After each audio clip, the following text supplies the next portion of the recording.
Good evening दोस्तों। तो चलिए शुरू करते हैं एक न्यू इंटरेस्टिंग कहानी के साथ। उत्तर प्रदेश के फर्रुखाबाद की संकरी गलियों में शाम को चाय की दुकान पर भीड़ जुटती थी। इन्हीं गलियों में अरुण पड़ा बड़ा था, एक साधारण परिवार का सीधा साधा बेटा। घर में माँ, पिताजी, बड़ा भाई और भाभी, और अरुण जो अपने परिवार के लिए कुछ भी करने को तैयार रहता था।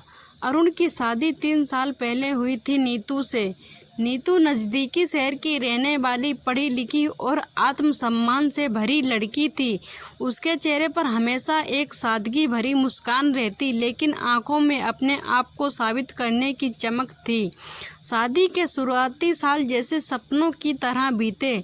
सुबह चाय पर छोटी छोटी बातें, शाम को छत पर ठंडी हवा में हंसी मजाक, और 1 साल बाद तो उनकी दुनिया में और भी रौनक आ गई। एक प्यारी सी बेटी ने जन्म लिया। नीतू का दिल कहता बस अब जिंदगी यूं ही हंसते खेलते बीते, लेकिन जिंदगी को शायद ये मंजूर नहीं था। शुरुआत में नीतू को लगा सब ठीक है, पर धीरे धीरे उसकी जेठानी के ताने शुरू हो गए। बहुत पढ़ी लिखी हो ना तुम, घर का काम पहले सीख लो। ससुराल में रहना है तो मुंह बंद रखना सीख लो। किताबें पढ़ने से कुछ नहीं होता। नीतू पहले चुप रहती, सोचती नया माहौल है, वक्त के साथ सब ठीक हो जाएगा। लेकिन ये ताने अब रोजमर्रा का हिस्सा बन गए। सबसे बड़ी चोट तब लगी जब सास भी उसकी जेठानी का ही साथ देने लगी। अरुण शुरू में नीतू के साथ खड़ा होता, भाभी को समझाता, लेकिन भाभी की मीठी मीठी बातें और माँ की नज़रों में डाल दिया गया शक धीरे धीरे असर दिखाने लगा। देखो बेटा, ये तुम्हें हमसे दूर कर देगी। बीवी की बातों में आकर माँ बाप को मत भूलो। और फिर अरुण भी बदल गया। एक दिन किसी मामूली सी बात पर नीतू और भाभी में झगड़ा हो गया। बात बढ़ते बढ़ते इतनी बिगड़ी कि मोहल्ले तक सुनाई देने लगी। उस वक्त अरुण घर पर नहीं था। शाम को लौटा तो भाभी और माँ ने उसे घेर लिया। देख ले, तेरी बीवी हमें गालियाँ दे रही थीं। अब अगर ये घर में रही तो हम यहाँ नहीं रहेंगे। अरुण ने बिना नीतू से कुछ पूछे गुस्से में कहा, तुम अभी इसी वक्त मेरा घर छोड़ दो। नीतू ने उसकी आंखों में देखा। वो आंखें जो कभी प्यार से भरी थी, आज उसमें बस गुस्सा था और बेगानापन था। उसने कुछ नहीं कहा, अपनी 2 साल की बेटी को गोद में उठाया और घर से बाहर निकल गई। नीतू अपने मायके पहुंची। भाई ने सहारा दिया, लेकिन भाभी के ताने यहाँ भी पीछा नहीं छोड़ रहे थे। ससुराल से लौटी हुई औरत का बोझ अब हमें उठाना पड़ेगा, उसकी भाभी बोली। नीतू को लगा जैसे हर जगह वो बोझ है। 4 महीने बाद उसने तय किया, अब अपने दम पर जीना है। वो एक अनजाने शहर चली गई। रहने को एक छोटी सी झोपड़ी मिली।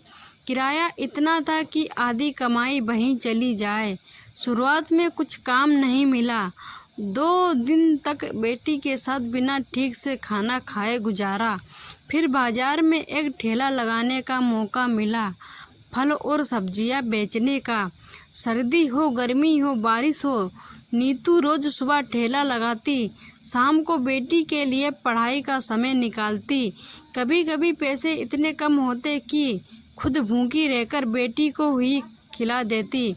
उधर अरुण भी घर वालों के साथ रहने लगा, पर नीतू के जाने के बाद घर खाली खाली लगने लगा। बेटी की याद, नीतू का चेहरा सब उसे सताते रहे, पर अहंकार और घर वालों के डर ने उसे नीतू को ढूंढने नहीं दिया। 8 साल बीत गए। अरुण की आंखों के नीचे झुर्रियाँ आ गईं और दिल में एक ना मिटने वाला पछतावा। काम के सिलसिले में अरुण उसी शहर आया जहां नीतू रहती थी। शाम को बाजार में घूमते हुए उसकी नज़र एक फल के ठेले पर पड़ी। वो चेहरा थका हुआ पर आंखों में वही पुरानी चमक। वो नीतू थी। अरुण ने उसे देखकर मास्क पहन लिया। बदला हुआ चेहरा था उसका। नीतू ने पहचाना नहीं। फल कितने के हैं? उसने पूछा। नीतू ने थकी आवाज में कहा, ले लीजिए साहब, बेटी की फीस भरनी है। अरुण को लगा जैसे किसी ने सीने में तीर मार दिया हो।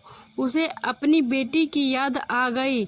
जब छोड़ा था तो 2 साल की थी, अब तो बड़ी हो गई होगी। जितने हैं सब दे दो, अरुण ने कहा। फिर सारे फल गरीब बच्चों में बांट दिए और अगले कुछ दिन वो रोज फल लेने जाने लगा। एक दिन उसने पूछा, आपकी बेटी कैसी है? नीतू मुस्कुराई। आप ही मिल लो, अपनी बेटी से पूछ लो कैसी है। अरुण चौंक गया। तुम्हें कैसे पता कि मैं हूँ? नीतू ने कहा, तुम मेरे पति रह चुके हो, तुम्हारी चाल ढाल बातें सब पहचानती हूँ। अरुण के पास कहने को शब्द नहीं थे। नीतू उसे अपनी झोपड़ी में ले गई। वहाँ उसकी माँ बैठी थी। बेटी को देखते ही अरुण की आंखें भर आईं, पर बेटी ने मुंह फेर लिया। आप बहुत गंदे हो। आपने मम्मी को बहुत ही परेशान किया है। नीतू ने अपनी बेटी को समझाया कि गलती तो हर किसी से हो सकती है, बेटा माफ कर दो। कुछ देर बाद बेटी ने धीरे से कहा, ठीक है, लेकिन दोबारा मम्मी को मत रुलाना। अरुण ने नीतू की माँ से कहा, माँ जी मुझे माफ़ कर दीजिए, मैं घर वालों की बातों में आकर गलत कर बैठा। नीतू बोली, अब क्या फ़ायदा अरुण, 8 साल ऐसे ही गुजर गए। अरुण ने रोते हुए कहा, मुझे एक और मौका दे दो, मैं सब ठीक कर दूंगा। लंबी चुप्पी के बाद नीतू ने कहा, ठीक है, लेकिन इस बार अगर आत्मसम्मान पर चोट पहुंची तो ये रिश्ता हमेशा के लिए ख़त्म हो जाएगा।